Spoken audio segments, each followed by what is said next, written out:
Olá!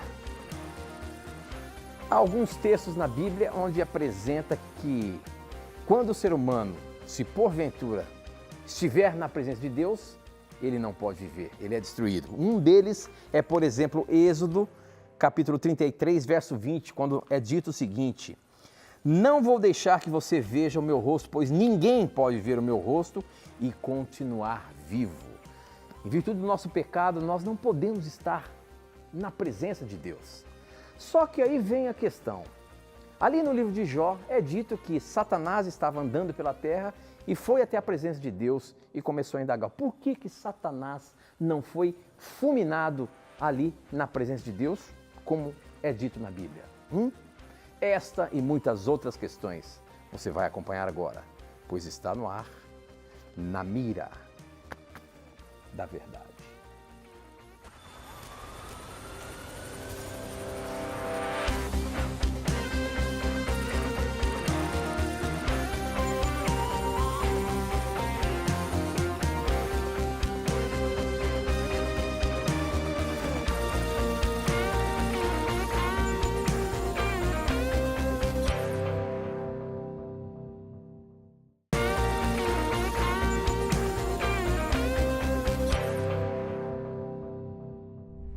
Olá, seja muito bem-vindo. Estamos começando mais um programa Na Mira da Verdade. Você já sabe, esse é um programa de perguntas e respostas bíblicas, não é mesmo? Então, para você participar, você pode mandar a sua pergunta para a gente e nós vamos colocá-la na mira e dar a resposta baseando-se na palavra de Deus.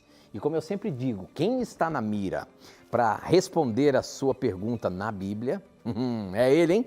Professor Leandro Quadros. E aí, professor, tá animado, meu irmão?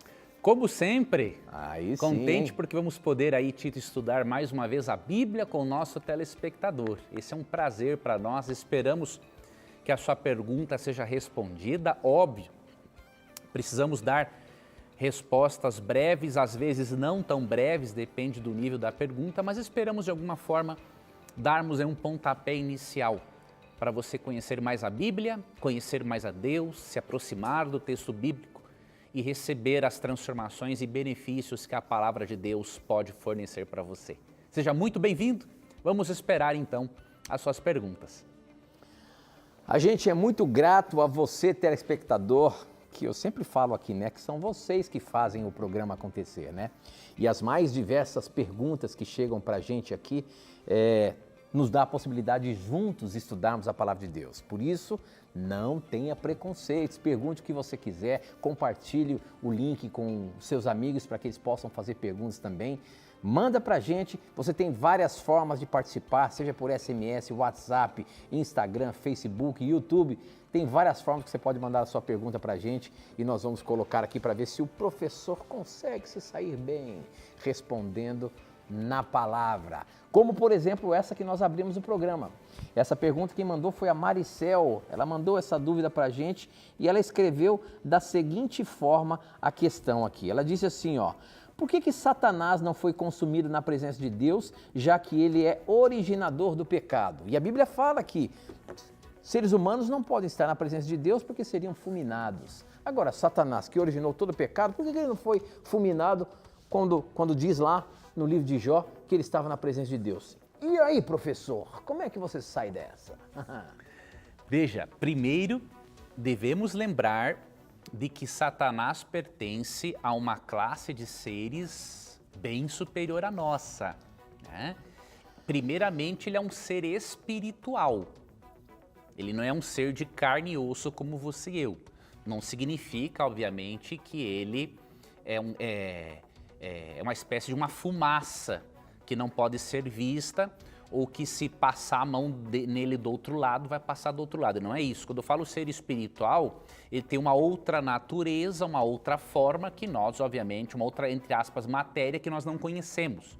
Isso é um mistério, não é revelado para nós. Agora, ele é um ser espiritual, tem uma natureza superior à nossa, existe há muito mais tempo, viveu na presença de Deus e por ser um ser bem mais antigo e ter vivido na presença de Deus, obviamente que ele tem certas qualidades, diríamos assim, certas capacidades, vamos colocar esse termo melhor, capacidades que nós não temos, tá? Ele pode se apresentar diante de Deus, mas não pode mais viver na presença de Deus como antes.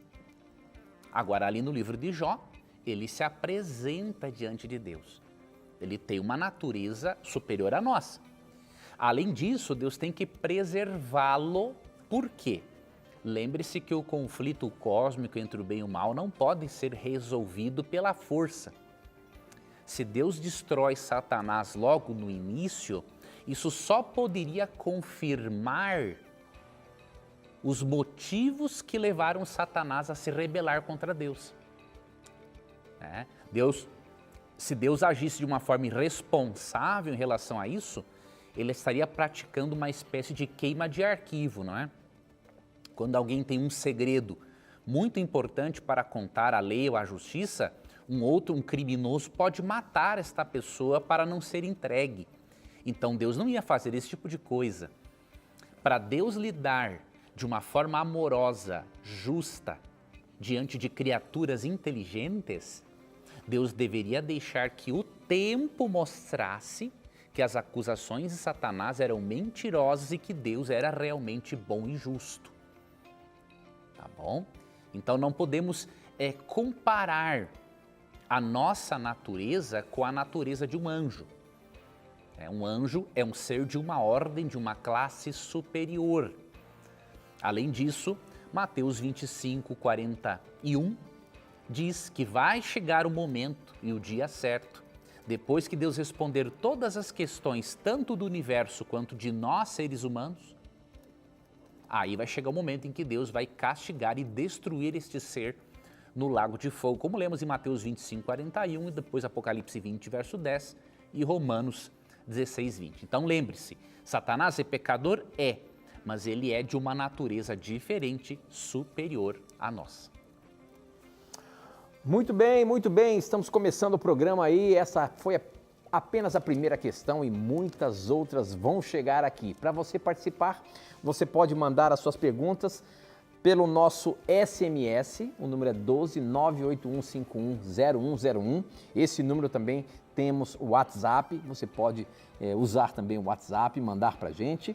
Pelas redes sociais, pelo Facebook, namiradaverdade.nt, pelo nosso Instagram, @namiradaverdade. Sempre tem um videozinho para você mandar as suas perguntas ali para a gente, tá bom?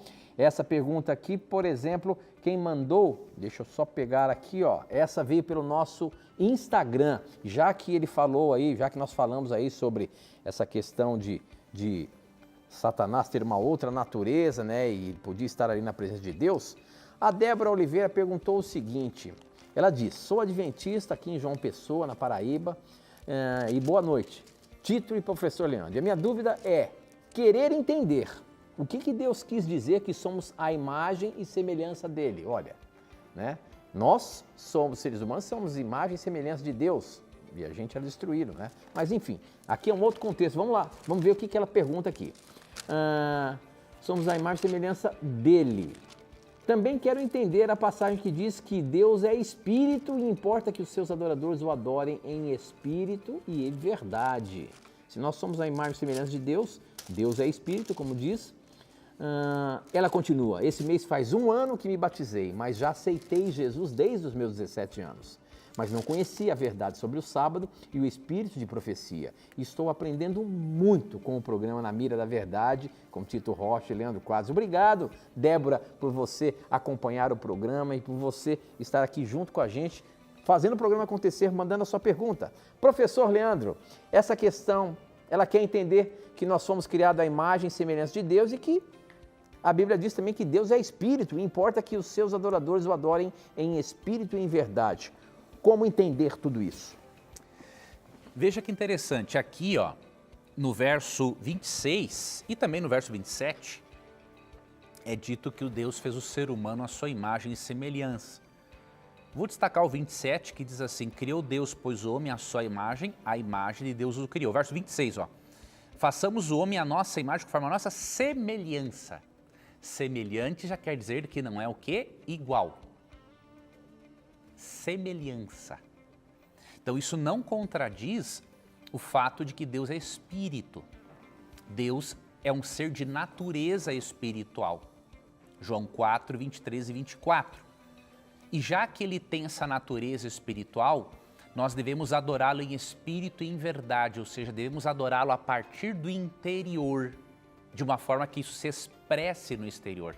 Não adorá-lo apenas de fachada, mas de dentro para fora, e não de fora para dentro. Então Jesus diz assim, já que Deus é de natureza espiritual, que você também o adore de dentro para fora. Ele não está dizendo que Deus mora dentro de nós no sentido pagão do termo.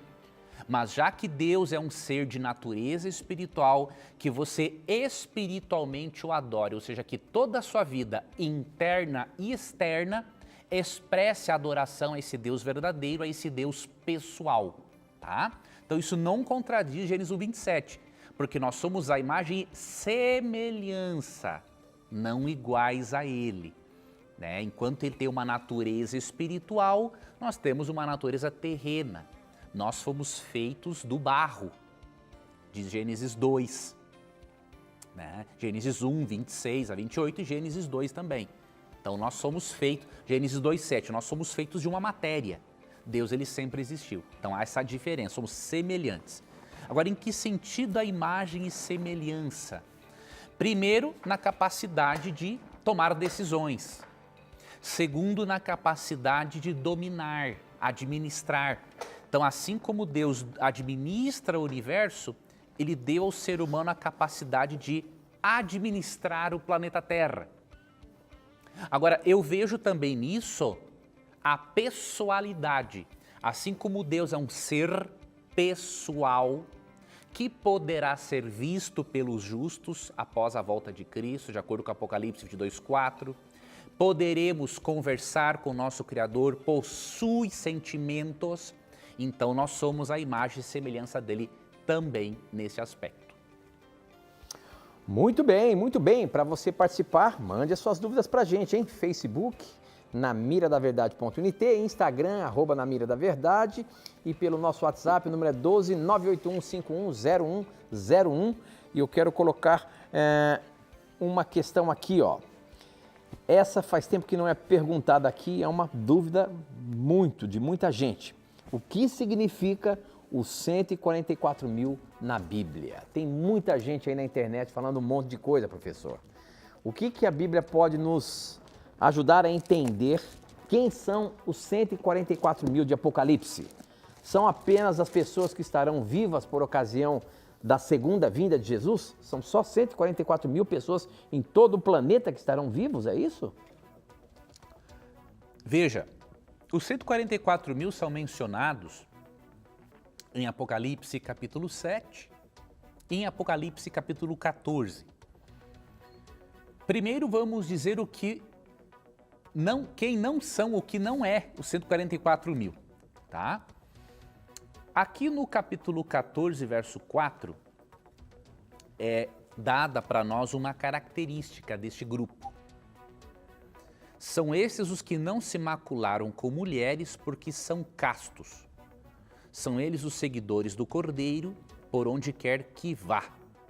São os que foram redimidos dentre os homens, primícias para Deus e para o Cordeiro. Então a primeira coisa que aqui é dito é que não se macularam com mulheres porque são castos. Se nós interpretarmos isso como o número como literal, então nós temos que interpretar esta característica também como literal. E aí nós vamos ter um problema. Só homens farão parte dos 144 mil e homens virgens ainda. Então você percebe? A pessoa tem que estudar o assunto considerando o estilo literário do texto bíblico. Existem vários estilos literários na Bíblia. Narrativa, poesia, apocalíptica. Literatura apocalíptica você não estuda como se estuda uma narrativa, ou uma poesia, ou um livro de sabedoria. São Existem regras gerais, sim, que se aplicam a todos os estilos literários, mas existem também regras específicas. Então, uma delas, de um livro apocalíptico, você sempre vai interpretar, óbvio, a mensagem como literal, se o significado não condisser com algum absurdo não pretendido pelo autor. Então, o autor não está pretendendo dizer que só homens virgens farão parte dos 144 mil. Como o número 144 mil é simbólico, esta característica também é simbólica. Está dizendo o seguinte, que já que mulher na Bíblia representa o povo de Deus, tanto na sua fase de pureza doutrinária quanto apostatada, aqui está dizendo que este grupo não fará parte daqueles que se dizem de Deus, mas que na verdade não são. Mulher em profecia significa igreja, tanto na sua fase pura, Apocalipse 12, quanto na sua fase apostatada, Apocalipse 17. Tá? Então você tem que interpretar o texto de acordo com os dados, de acordo com o estilo literário no qual ele se apresenta. Então, já que essa característica aqui é simbólica, é óbvio que entre os 144 mil não estarão só homens virgens, porque aqui isso aqui é simbólico, o número também é simbólico. A pessoa não pode dizer, o número é literal e a característica é simbólica. Não, ou é tudo literal ali ou é simbólico, né? Então, o que eles representam? No capítulo 7, você vê que foi extraído este número da multiplicação de 12 tribos de Israel vezes 12 mil soldados. Por que isso acontecia? As 12 tribos de Israel, quando saíam em certas batalhas, cada uma das tribos era composta por 1.000 soldados. Então, o número 144 mil pega 12 tribos de Israel vezes 1.000, multiplica por mais 12, é o número dos 12 apóstolos, ou seja, dá os 144 mil. É um número militar extraído do Antigo Testamento, para dizer que a igreja vencedora, ela será militante, assim como foi o povo de Israel, uma igreja militante antes de ser a igreja triunfante.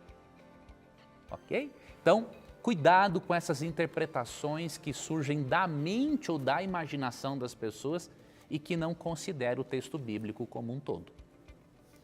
Muito bem, muito bem. Mais uma perguntinha aqui. Quem mandou foi a Elaine Peregrino e ela diz o seguinte: boa noite para todos vocês. Sou católica e anjo da esperança com muito carinho. Muito obrigado, minha irmã. Muito obrigado por você acreditar na missão da Novo Tempo de pregar o evangelho nesta geração, né? Através dos meios de comunicação. Gosto muito de aprender com vocês. Gostaria de saber se Deus é quem determina o dia da nossa morte.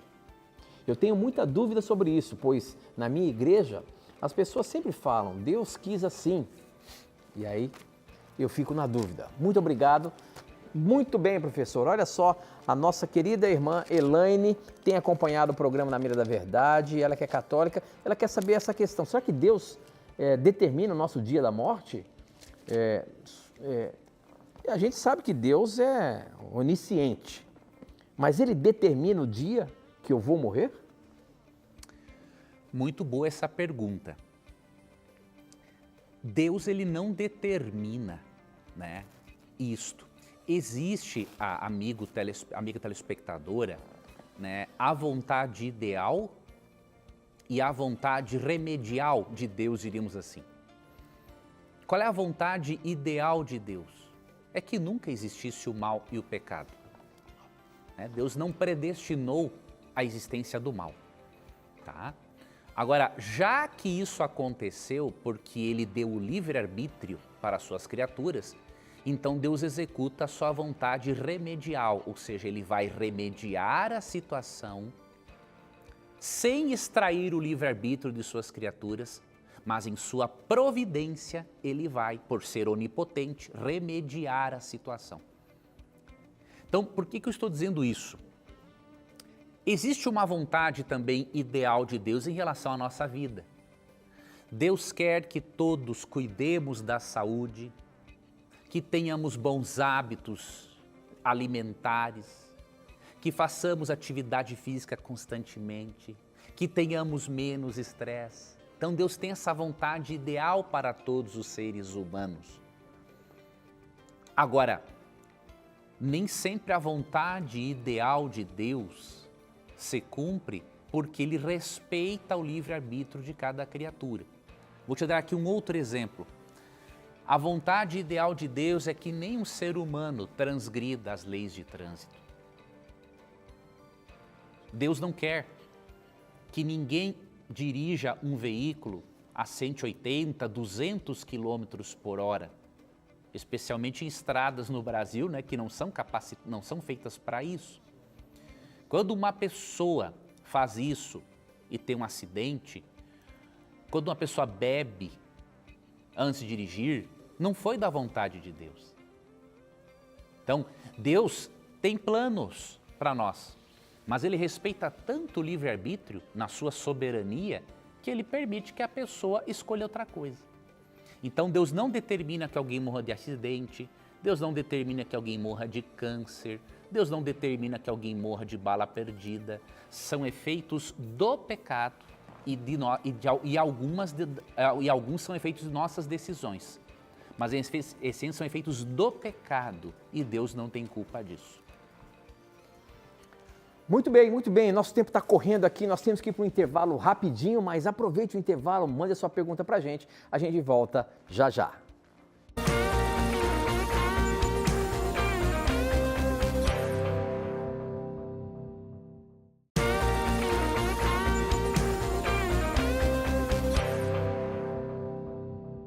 Já estamos de volta aí, obrigado por você estar aqui acompanhando com a gente o programa Na Mira da Verdade, mandando as suas dúvidas e os seus questionamentos, e as dúvidas não param de chegar. E essa aqui eu quero colocar o pessoal que está nos acompanhando através do nosso Facebook. Quem mandou foi o Glaucio Henrique e a pergunta do Glaucio é a seguinte: boa noite, sou grande fã do programa, obrigado pelo carinho da sua audiência, meu irmão. Eu gostaria que a minha pergunta fosse pescada, sua pergunta foi pescada. Em Gênesis, os filhos de Deus são caracterizados pelos descendentes de Sete, filho de Adão. Já os filhos dos homens são caracterizados pelos descendentes, filhos de Caim. Muito bem. No dilúvio, somente Noé e a sua família foram salvos, sendo eles descendentes de Sete? O que teria acontecido com os descendentes de Caim? Todos foram destruídos? Acabou toda a sua descendência ou teria algum familiar de Caim no meio da família de Noé? Por favor, tire essa dúvida. Professor Leandro Quadros, ele entendeu ali que a questão dos filhos de Deus e das filhas dos homens, que é uma dúvida que muita gente tem aí, né? Lá em Gênesis, dizendo que, achando que os filhos de Deus seriam anjos, né? Uhum. Agora, a pergunta que ele fez, que é nesse mesmo texto que dá sequência, que chega ao dilúvio, ele quer saber que todos os filhos dos homens, assim, todos os filhos da descendência de Caim foram destruídos completamente? Sim. Ou não? Não, realmente, ó. Vou dizer para ele ler, ó, aqui no capítulo 5, ó, no capítulo 4, fala, né, além de falar do homicídio praticado por Caim, mostra os descendentes de Caim a partir do verso 17 até o 26. Depois, no capítulo 5, fala, sim, dos descendentes de Adão, mas a ênfase é nos descendentes justos de Adão. E Noé está entre esses descendentes justos. Então, realmente, da descendência de Caim, não temos, assim, nenhum vislumbre de que tenha sido preservado nenhuma pessoa. Só alguns, vejam, nem foram todos os descendentes, né? Muitos ficaram de fora, porque mesmo tendo descendido do justo Sete, é verdade que muitos já tinham morrido também, mas outros, apenas Noé e sua família foram dignos, diríamos assim, pela graça de Deus de alcançar esse livramento. Então nós não temos realmente nenhum descendente de Caim sendo preservado na arca. Ok. Agora, aqui no Instagram, a Ceci perguntou o seguinte: eu gostaria de saber o que os senhores dizem sobre o poder de nossas palavras. A Bíblia dá alguma situação sobre isso? Ou seja, professor, a Bíblia fala alguma coisa sobre o poder das nossas palavras? Por exemplo, se eu abençoar uma pessoa, isso tem alguma validade? Se eu amaldiçoar alguma pessoa, isso realmente vai acontecer? O que a Bíblia pode nos orientar sobre isso? Sobre o poder, existe poder nas nossas palavras? Muito boa pergunta. A Bíblia não ensina que exista um poder mágico ou uma influência espiritual das palavras na vida de alguém. Por exemplo, alguém me amaldiçoa e agora por isso eu vou ser amaldiçoado. Não. Agora a Bíblia ensina sim o poder das palavras na nossa mente, nas nossas emoções e a influência delas. Isso a Bíblia reconhece e eu creio que está de acordo com a ciência. Lembrei de alguns versos aqui. O primeiro que eu lembrei aqui, abri agora, Provérbios 18, 21. A morte e a vida estão no poder da língua. O que bem a utiliza come do seu fruto. Então isso aqui é neurociência. Antes de a neurociência sonhar em existir. Tá, a Bíblia fala, a morte e a vida estão no poder da língua. Em outras traduções, no poder da linguagem. Então, com as nossas palavras, nós podemos sim afetar e muito o estado emocional das pessoas e o nosso. Por que se fala muito da importância da gratidão? Porque há estudos científicos que comprovam que quanto mais somos gratos, quanto mais focamos nas coisas boas da vida, quanto mais falamos de coisas boas, maior impacto, mais saúde teremos no corpo e na mente por causa das palavras. Então as palavras têm uma influência muito grande sim. Repito, não estou dizendo isso a nível de mágica, né? Ou seja, a palavra tem um poder mágico que vai fazer com que coisas aconteçam na minha vida independente da vontade de Deus. Não, não é isso. Agora, não podemos ignorar, sim, o impacto das palavras na nossa psique. E, obviamente, que aquilo que imprimimos na nossa psique vai trazer pensamentos. Pensamentos trarão crenças, que poderão influenciar comportamentos e que trarão o quê? Resultados. Então isso é bíblico, isso é científico e nós devemos sim atentar para o tipo de palavras que nós falamos, lemos e ouvimos. E um outro texto que eu deixo aqui para finalizar, isso aqui é muito importante. Por quê? Eu vou deixar esse texto para você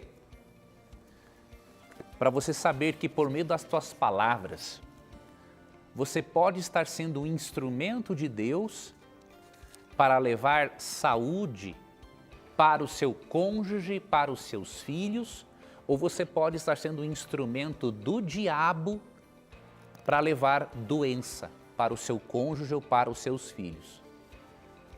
Colossenses 4:6. Além de considerar Provérbios 18, 21, considere Colossenses 4:6. Que diz o seguinte. Aqui, Colossenses 4:6, ó. A vossa palavra seja sempre agradável, temperada com sal, para saberdes como deveis responder a cada um. Como têm sido as suas palavras com o seu cônjuge? Têm sido agradáveis? Têm sido temperadas com sal? Elas estão dando sabor à vida do seu cônjuge? Por meio das suas palavras, você está levando vida ou morte para os seus filhos? Não sei se você se lembra, mas nenhum homicida que não se arrepende estará no reino dos céus. Você pode não estar matando alguém, tirando a vida dela, como faz um criminoso, mas você pode estar sendo um criminoso ou uma criminosa emocional e você vai pagar por isso também. Ah, Leandro, mas eu estou estressado, estressada. Não é desculpa. As pessoas não têm nada a ver com seus problemas. Seus filhos não são responsáveis por suas frustrações. Tua esposa ou seu marido não é responsável por suas frustrações no trabalho.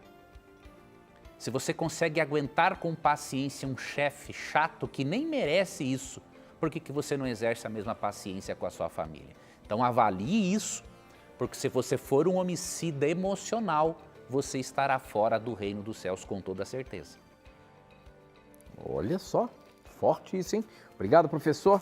Próxima pergunta chegou pelo nosso SMS. Quem mandou foi o Jairo, de Pouso Redondo, Santa Catarina. E ele diz o seguinte: eu gostaria de entender Apocalipse 1,18, que diz que Cristo tem as chaves da morte e do inferno. E muitos cristãos, usando 1 Pedro 3,19, acreditam que nesse momento ele pegou a chave do inferno de Satanás. E eu queria que me explicasse melhor isso, professor. Qual o inferno que está sendo dito aí? É o Hades, Sheol, Sepultura? Tire essa dúvida, por favor. Muito bem, professor. Essa pergunta aqui de que Cristo tem o poder das chaves da morte e do inferno. E ali 1 Pedro 3,19, qual é a relação disso daí, professor? Qual é o inferno que está sendo dito ali quando João teve essa visão ali em Apocalipse e Jesus disse para ele que ele tinha o poder da morte e do inferno, né? As chaves da morte e do inferno. Veja, primeiramente, lembre-se, amigo telespectador, né, que o Apocalipse é um livro simbólico, né? Contém, óbvio, verdades que são literais, mas essas verdades que são literais, elas são apresentadas de uma forma simbólica. Então, por exemplo, qual é a verdade que o texto está apresentando aqui? Né? Que Cristo ressuscitou e que ele tem o domínio sobre a morte e o mundo dos mortos, sobre a sepultura. Tá? Então, chaves aqui é algo simbólico. Né? O sepulcro, a morte, não são literalmente trancados ou abertos com uma chave literal. Aqui quer dizer que ele tem o domínio, ele tem o controle. Como ele ressuscitou e venceu a morte, ele tem o domínio sobre a morte. A palavra inferno, ela é traduzida na Bíblia por mundo dos mortos, sepulcro, ou se refere ao lago de fogo que castigará os ímpios após o milênio, como lemos ali, por exemplo, em Apocalipse 20, verso 10. Mas aqui nesse texto é mundo dos mortos ou sepultura. Outro detalhe, não vou agora apresentar em detalhes a explicação de 1 Pedro 3,19, né, que é outro texto que você citou, mas muitos usam mesmo um paralelo entre 1 Pedro 3,19 com Apocalipse 1,18 para dizer que Cristo desceu até o inferno, pregou os espíritos em prisão e, como consequência disso, ele pôde tirar algumas pessoas de lá. Esse paralelo que é feito entre 1 Pedro 3,19 com Apocalipse 1,18, ele não se justifica. Tá? São textos que não possuem um paralelismo, não apenas gramatical, mas não possuem um paralelismo de ideias. Então não dá para associar ambos os textos. Em resumo, como eu já expliquei mais algumas vezes aqui no programa esse texto, quando você lê 1 Pedro 3, 18 ao 20, você chega à seguinte conclusão, de que ali, longe de falar de Jesus descendo ao inferno para pregar, ali está falando do Espírito Santo. E falando o quê? Em resumo, quando você lê dos versos 18 ao 20, e quando você considera que o termo Espírito, no verso 18, tem sido apresentado por traduções mais modernas com letra maiúscula, porque é uma referência realmente ao Espírito Santo que vivificou, ressuscitou Cristo, você entende o quê? Que 1 Pedro 3, 18 a 20, quando fala dos espíritos em prisão, está falando dos antediluvianos que, por meio de Noé, usado pelo Espírito Santo, esses antediluvianos receberam uma mensagem de juízo ou de salvação, caso se arrependessem. Então, o que o texto está dizendo? Que Cristo por meio do Espírito Santo, usando a pregação de Noé, pregou aos antediluvianos, que estavam presos com as cordas do pecado.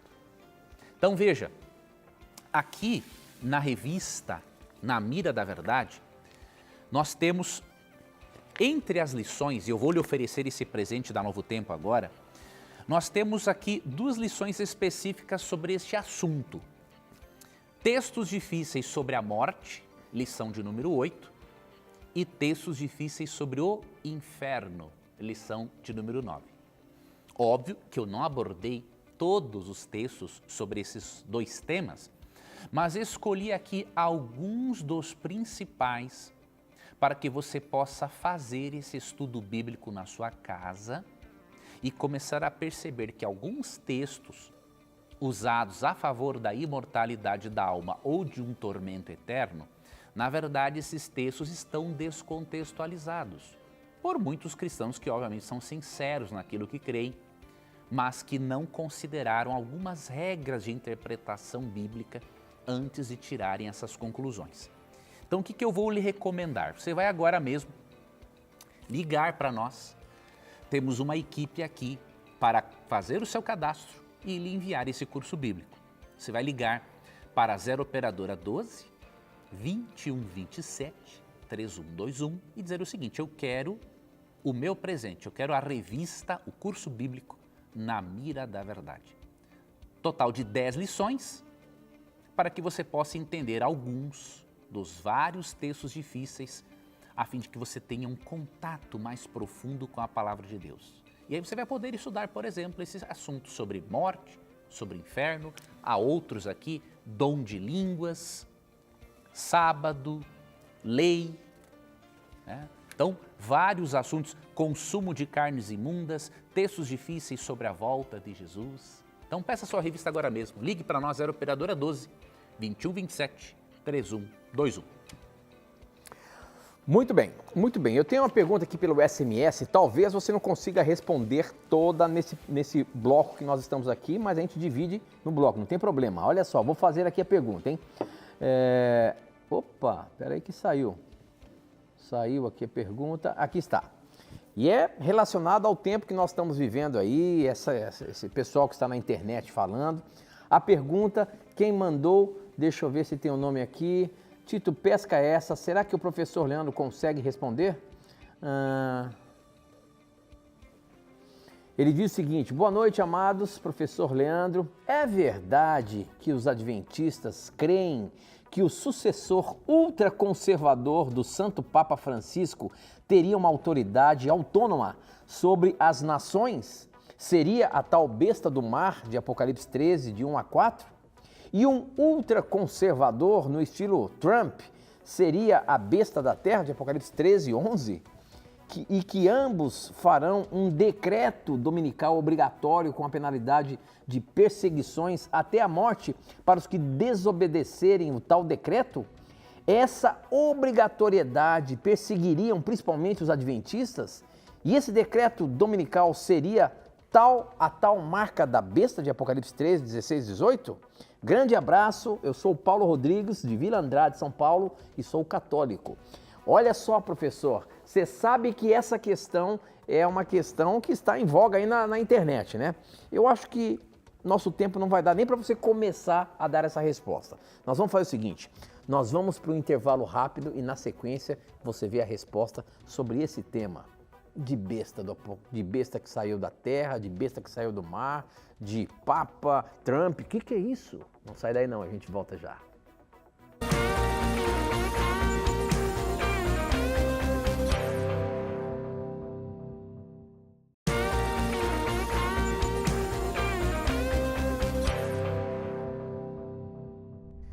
Já estamos de volta e vamos para a resposta do Paulo Rodrigues, lá de Vila Andrade, São Paulo. Ele que é católico e ele perguntou aí, professor, será que os adventistas acreditam que supostamente um Papa e o Trump aí podem estar representando as bestas do Apocalipse, de Apocalipse 13? Como é que é isso, professor? Meu irmão, eu vou lhe dizer o que é verdade, o que é mentira nessa interpretação. Em primeiro lugar, Nenhum adventista do sétimo dia, essa igreja adventista de forma oficial, nunca ensinou que um referido papa ou referido presidente norte-americano se constituam nas bestas do Apocalipse. Isso é uma loucura, né? Se você ouviu algum adventista falar isso, diz para ele ler a literatura da própria igreja dele, porque ele ainda não o fez com toda certeza. O que nós entendemos, meu irmão? Nós vemos, sim, em Apocalipse 13, a presença do papado e a futura presença dos Estados Unidos da América. Mas nós não identificamos esses dois poderes com pessoas específicas. Quando vemos o papado nas profecias, nos referimos ao sistema papal, e quando vemos os Estados Unidos se unindo, cremos que vai haver sim uma união entre igreja e Estado, mas o texto bíblico não especifica qual papa terá assumido a cadeira papal, qual será o presidente dos Estados Unidos. Isso não existe. A nossa interpretação não suporta esta afirmação de alguns, né, que obviamente não conhecem aquilo no que acreditamos. Um detalhe, meu irmão, muito importante: você é um irmão católico. Não veja essa nossa interpretação como um ataque à sua fé ou à sua sinceridade e devoção a Deus, tá? Nós vemos, sim, que o sistema papal impôs certas doutrinas que não são bíblicas. Por exemplo, vemos veneração de imagens, purgatório, confissão auricular, missa, observância do domingo, entre outras doutrinas, mesmo que tenham tido origem, algumas delas entre cristãos no período pós-apostólico, nós vemos a força papal para que essas doutrinas fossem firmadas. Tá? Então nós vemos sim a presença do papado nas profecias. Mas com isso nós não estamos falando, nem questionando a sinceridade dos nossos irmãos católicos que vivem de acordo com a luz que receberam. Só para você ter esse exemplo, aqui num livro Grande Conflito, de Ellen White, onde ela fala muito desse assunto, ela apresenta os irmãos católicos e, juntamente com irmãos protestantes que guardam o domingo, como sinceros filhos de Deus, que vivem ou viveram de acordo com a luz que tiveram. Eu vou ler esse trecho para você entender brevemente e aí vou te recomendar 2 livros, pelo menos, para você se aprofundar no assunto e ver no que realmente acreditamos, tá? Grande Conflito, página 449, no capítulo em que ela está falando sobre a imutável lei de Deus.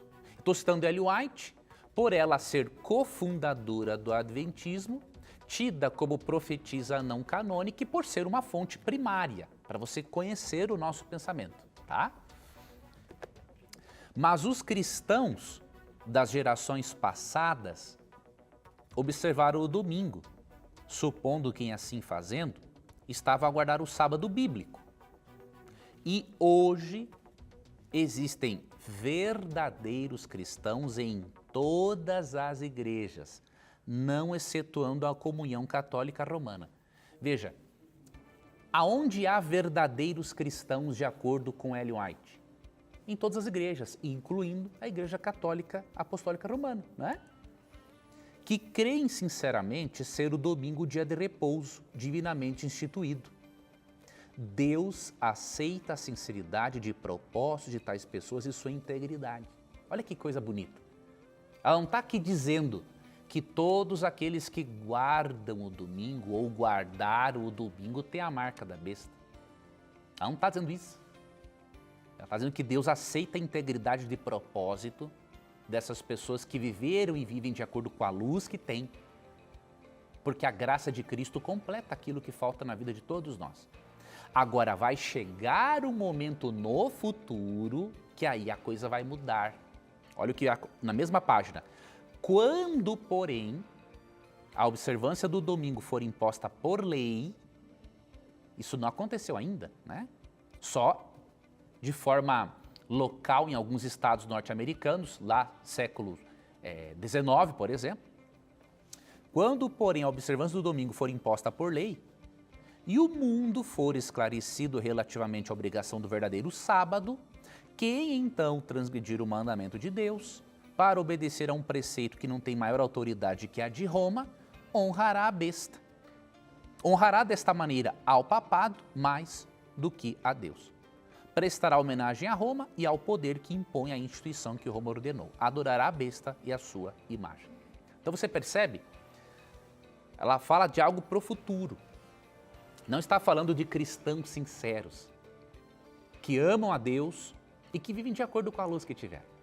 Então você nunca vai ver a igreja adventista falando essa loucura de que quem guarda o domingo hoje tem a marca da besta, ou que o presidente tal ou o papa tal é a besta. Isso é uma loucura. Você até pode não concordar com a nossa posição, mas a nossa posição é diferente. Nós vemos sistema, não pessoas específicas. Então, se você quiser conhecer a nossa doutrina sobre esse assunto, uma das obras que eu recomendo, há tantas outras, é esta aqui, ó, Apocalipse 13. Só lembrando, professor, você pode dizer que nós temos todos esses livros na novotempo.com/loja, tá? Pronto, já não estava sabendo desta novidade, então maravilhoso. Eu vou dar o título então do livro. Qual é o site mesmo, Tito? novotempo.com/loja. Pronto. Você vai acessar então agora o site novotempo.com/loja e você vai lá no campo busca, na lupinha, e digita assim Apocalipse 13. Ou então você pode até entrar ali e tem livros indicados pelo Na Mira da Verdade. Pronto. Nós temos uma seção ali dos mais diversos livros que o professor indica aqui na Mira da Verdade. Excelente. Então o livro que você vai pegar é esse aqui, Apocalipse 13. Leis dominicais, boicotes econômicos, decreto de morte, perseguição religiosa. Isso poderia realmente acontecer? De Mervyn Moore. Este é um livro muito interessante que apresenta o nosso ponto de vista de uma perspectiva bíblica e histórica. Então este é um livro que eu recomendo para você conhecer aquilo que realmente pensamos. Depois você pode também ler, aí ele é mais abrangente, não vai falar só de Apocalipse 13, mas em alguns capítulos, né, Ellen White comenta sobre Apocalipse 13, mas aí você pode também ler o livro O Grande Conflito, né, de Ellen White. Esse é um livro bem abrangente que mostra o conflito entre Cristo e Satanás ao longo da história, e há aqui alguns capítulos específicos em que ela fala sobre a lei de Deus, a marca da besta, presença do papado, dos Estados Unidos nas profecias. É um livro muito interessante também. Então, primeiramente você pode ler esse aqui, que eu indiquei, que eu não tenho ele aqui físico agora, mas abri aqui no site.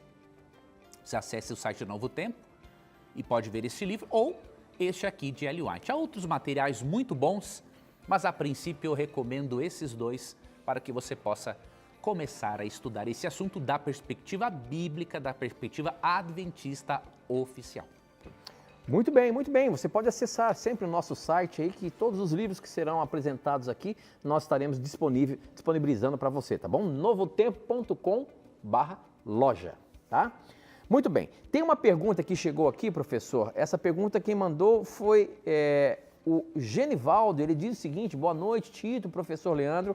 Será que uma vez perdido, perdido para sempre? Me explique, por favor, Hebreus 6, de 4 a 6. Essa passagem parece ensinar que os que se desviam da fé não têm mais volta. Esses versos invalidam o rebatismo? Parabéns pelo programa, assisto desde quando vocês tinham cabelo pretos. Olha aí, ó, desde quando nós tínhamos cabelinho pretinho, quer dizer que a gente tá velhinho, né? Mas deixa eu ler aqui como é que está escrito em Hebreus capítulo 6, a partir do verso 4. Como é que as pessoas que abandonaram a fé podem se arrepender de novo? Elas já estavam na luz de Deus, já haviam experimentado o dom do céu e recebido a sua parte do Espírito Santo. Já haviam conhecido por experiência que a palavra de Deus é boa e tinham experimentado os poderes do mundo que há de vir. Mas depois que abandonaram a fé, É impossível levar essas pessoas a se arrependerem de novo, pois estão crucificando outra vez o Filho de Deus e zombando publicamente dele. Como é que você explica esse texto? Esse texto, amigo telespectador, ele não fala de todos os tipos de apostasia, mas e sim de uma apostasia irreversível. Qual exemplo, Leandro, de apostasia irreversível? Judas. Judas é um exemplo de apostasia irreversível. Ele foi tão longe que ele não teve mais volta. E quando ele praticou o suicídio, não foi por arrependimento, foi apenas por remorso. Então esse texto fala de uma apostasia irreversível, mas não está falando que todas as apostasias são irreversíveis. Até porque, olha o número de pessoas que após sair da igreja retornam. E com mais fervor ainda do que antes.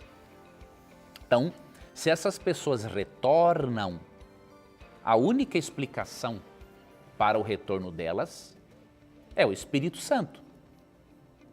Ninguém pode retornar para Cristo ou achegar-se a Cristo sem a atuação do Espírito Santo. É Ele quem convence a pessoa de que ela é pecadora e que ela precisa de um Salvador, de acordo com João 16, 8 a 10. Então, se a pessoa voltou para Cristo, é evidente que a apostasia dela não era irreversível, tá? O que você tem que entender aqui? Para você estudar Hebreus 6, 4 a 6 e perceber o tipo de apostasia que está envolvida aqui, você tem que ler também Hebreus 10, 26 a 31. Tá? E aqui diz assim: porque se vivermos deliberadamente em pecado, depois de termos recebido pleno conhecimento da verdade, já não resta sacrifício pelos pecados. Pelo contrário, certa expectação horrível de juízo e fogo vingador, prestes a consumir os adversários. Verso 29. De quanto mais severo castigo julgais vós, será considerado digno aquele que calcou aos pés o Filho de Deus e profanou o sangue da aliança com o qual foi santificado e ultrajou o Espírito da graça. Então, o tipo de apostasia mencionada em Hebreus 6, 4 a 6 é a irreversível de Hebreus 10, 26 a 31 e algo que aconteceu, por exemplo, com Judas. E para finalizar, só Deus sabe quando alguém pecou contra o Espírito Santo e não tem mais volta. Você e eu não temos como saber isso. Então o que nós fazemos? Pregamos. Quando alguém sai fora da igreja, convidamos para retornar. Porque há apostasias que não são irreversíveis. Há arrependimento, sim, se a pessoa permitir que o Espírito Santo a convença novamente de que ela tem que retornar à luz. Ok, professor, ok. Com essa nós teremos que terminar o programa. Infelizmente, o nosso tempo já não dá mais para colocar nenhuma questão na mira da verdade, mas eu não posso deixar de agradecer a você que tem mandado as suas perguntas, você que está acompanhando a gente pela primeira vez aí, mandou a sua pergunta. Talvez ela não tenha sido pescada, porque são centenas, milhares de perguntas que chegam aqui para a gente, tá bom? Mas não desista não, continue nos acompanhando, mandando as suas dúvidas para a gente, que com certeza as suas respostas vão ser dadas aqui na Palavra de Deus, tá bom? Professor Leandro Quadros, relembrando aí que você pode pedir a revista, anote aí o telefone, liga agora mesmo para a gente, nós temos a equipe aqui ainda para atender a sua ligação, tá bom? Peça o guia de estudos, a revista Esperança na Mira da Verdade. E, Leandro, a gente se encontra semana que vem para mais um programa com muitas questões para responder aí, tá bom? Até semana que vem, Tito. Deus te guarde, Deus abençoe a você, amigo telespectador, e lembre-se que sempre que você tiver a coragem de perguntar, a Bíblia terá coragem de lhe responder. Um abraço. E aqui você já sabe, sempre as suas dúvidas e os seus questionamentos estão na mira da verdade. Tchau.